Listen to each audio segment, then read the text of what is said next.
साहब को रोते हुए देख आपकी आंखों में आंसू तो जरूर आएंगे, क्योंकि दिलीप साहब को रोते हुए किसी ने इससे पहले इस कदर नहीं देखा था जिस कदर दिलीप साहब रोते हुए दिखाई दिए थे। आखिरी बार दिलीप साहब को रोते हुए देखकर लोगों के कई जहन के सवाल थे जिसके जवाब पाना मुश्किल था। हम आपको बताना चाहेंगे कि दिलीप साहब निधन से पहले इतना रोए थे, इतना ज्यादा रोए थे कि वाकई में उनकी आंखों में जो आंसू था उसकी बात की जाए तो देखकर शायद उनके सभी फैंस रो पड़ेंगे।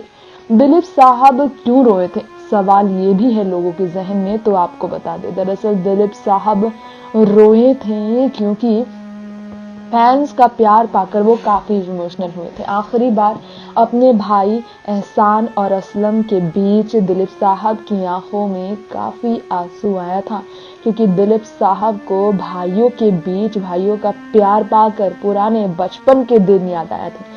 दिलीप साहब खुशी से भी रो पड़े थे क्योंकि पेशावर के बंगले की तस्वीरें उन्हें दिखाई गई थी और दिलीप साहब की आंखों में आंसू आ गया था पेशावर के बंगले की तस्वीर देखकर, क्योंकि दिलीप साहब ने सोचा नहीं था कि ऐसे उनकी जिंदगी में बीमारी उन्हें घेरेगी कि हमेशा के लिए उन्हें घर में कैद रहना पड़ेगा। उनकी आखिरी इच्छा थी कि वो पेशावर वाले अपने आशियाने में एक बार जा सके, लेकिन ये सपना उनका पूरा ही नहीं हो सका।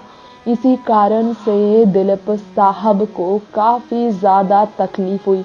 दिलीप साहब अपने सपने को पूरा तो करना चाहते थे, लेकिन वो सपना पूरा होता भी तो कैसे, क्योंकि दिलीप साहब ने काफी कोशिश की थी अपनी बीमारी से स्वस्थ होने की, लेकिन बीमारी ने उन्हें अंदर तक तोड़ा। बीमारी ने उन्हें पूरी तरह से तोड़ कर रख दिया। शायद आपको मालूम ना हो, लेकिन आपको बताना चाहेंगे कि दिलीप साहब वाकई में अपने बंगले में जाने के लिए इच्छुक थे। जब ट्विटर पर उनके बंगले की तस्वीरें उन्हें दिखाई गई तो वो काफी ज्यादा रोए थे। दिलीप साहब काफी इमोशनल हो गए थे क्योंकि उनकी इच्छा पूरी नहीं हो पा रही है और वो बीमारी से लाचार हैं।